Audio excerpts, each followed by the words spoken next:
We all know that A Different World was always on the right side of history when it came to talking about real world issues, but do y'all remember the realest episode of A Different World?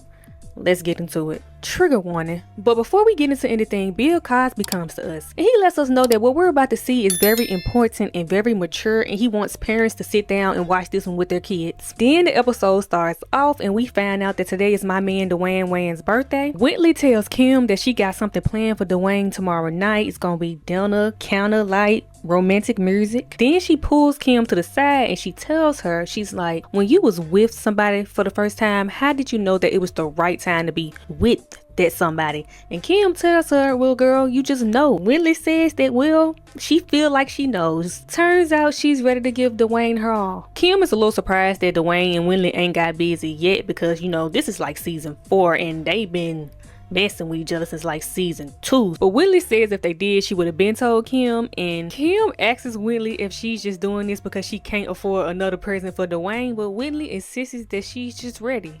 Really ready for the first time in her life. Then we meet Josie Webb. She's working part-time at the pit with Mr. Gaines and Kim. Mr. Gaines was looking for Josie and Kim said that she was in the bathroom, and he says that she's always in the bathroom. When she comes out, she tells Mr. Gaines that she was having stomach issues, and he's like, that's what you said the day before that and the day before that. So we find out that Josie is always slacking on the job a little bit and always in the bathroom for some reason. Now we're in Whoopi Goldberg's public speaking class where Josie is giving a presentation, and she's much like me when it comes to public speaking. She's looking down at her feet and she's fidgeting because who really wants to be doing that shit? Professor Whoopi, Dr. Joy puts Josie out of her misery and tells her she can go sit down. Then she decides to get the class together a little bit. She tells them that this is public speaking, not public mumbling and not public slouching. And she tells them that this is not radio, so they should come to class looking like some. Then she tells them about tomorrow's assignment where they'll be speaking at their own funeral. Then Dr. Joy tells them that when they get up to that podium tomorrow, she wants them each to think that I am a voice in this world and damn it, I deserve to be heard. Now we're at the apartment that Whitley and Jaleesa share, where Whitley comes in happily showing off the new nightgown she got for our man for tomorrow night. I think this is the point in the show where Whitley decided to be more independent and she stopped using her parents' money. I don't think they cut her off. I don't remember that, but maybe they did. Anyway, so Jaleesa is like, Whitley, you barely be having money now.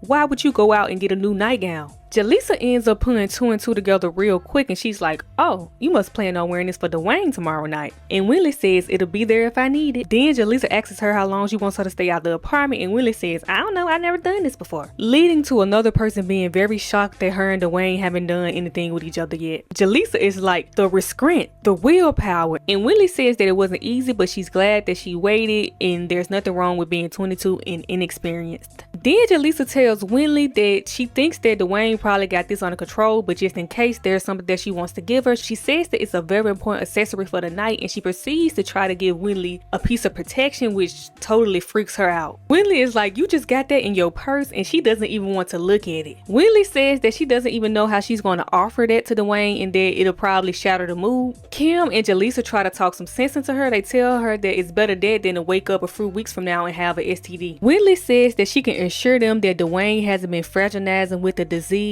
and that contraption will not be ruining her evening. It's evident to see that although Whitley feels like she's physically ready to take that step with Dwayne, that she's not mentally prepared for it for real. Now it's the next day and we're in Dr. Joy's public speaking class, and it's time for the class to deliver those eulogies. Whitley goes first and her eulogy is very long-winded. She talks about her career and her marriage to Dwayne and their 4 children. Then Dwayne goes and his eulogy doesn't mention Whitley or me, which is insane. Then Ron goes and he does the absolute most. Now it's Josie's turn and she starts off by talking about her 13th birthday. She says that on that day she received a gift that changed her life. Her auntie had given her a book of Maya Angelou poems, and she said that when she read Still I Rise, she knew on that day that she didn't want to be a ballerina or a nurse, she wanted to be a poet. During this, Josie is still doing her fidgeting and looking down at her feet, so Dr. Joy reminds her that she's a voice in this world. Josie goes on to say, so it was a proud day when she graduated from Hillman with a degree in English literature. She says that was the spring of 1992, and by the next spring, Josie Webb had died of acquired immune deficiency syndrome. She discloses to the class that she has AIDS. She tells them that she didn't get it from a blood transfusion or doing drugs. She got it from her boyfriend junior year of high school when they went unprotected. His name was Frank, and she says that she knew that he was smart and fine and the star quarterback, but neither one of them knew that he was HIV positive. She says that when you're young and you're laying in the grass looking up at the stars at night, you have it in your mind that you're going to live forever, and it's impossible to know that 5 years later you'll be laying in a hospital bed with only a few years to live.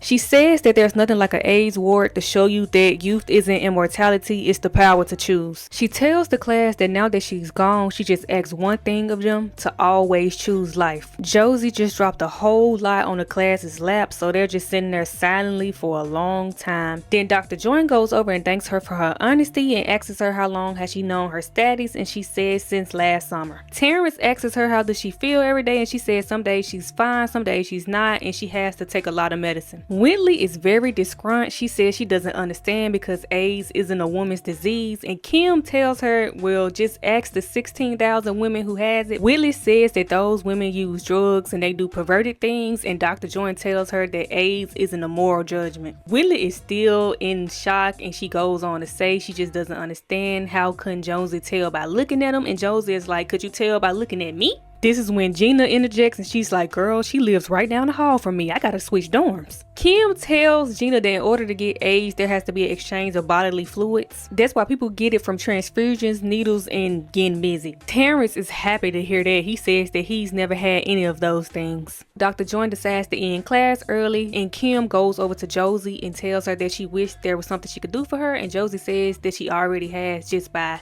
still being willing to interact with her. Then Josie goes over and thanks Dr. Joyne. She says that because of what she said the other day, it gave her the strength to do what she did today. And Dr. Joyne tells her that she didn't need her to give her that strength, and Josie is like, yeah, because I'm a voice in this world. And Dr. Joyne says, and so you are. And they share a really nice hug. Josie got everybody questioning life right now, so now Ron is in him and Dwayne's apartment right now, every girl he done been with, trying to calculate how many times he done went unprotected. The man that I'm sharing with Whitley, Dwayne tries to tell him that what he is doing is stupid, but Dwayne is quite literally doing the same thing. Ron's list is a lot longer than Dwayne's, and he tries to make fun of him because of it, but Dwayne tells him the shorter the list, the shorter the risk. Ron starts freaking out, and he sits down and says that he tries to be responsible, but there are those moments where you get caught unprotected and you think, hey, it could never happen to me. My man Dwayne says he used to think the same way until today, and he says that there was only one girl he's ever gone unprotected with. Her name was Sharon Thomas, but he's like, she told me that I was her first. Ron says she told me the same thing, and Dwayne says he's going to get checked out tomorrow. Now we're back at the pit where Josie is trying to do her job, but Gina's like, nah, I'll wait for Kim to get my order.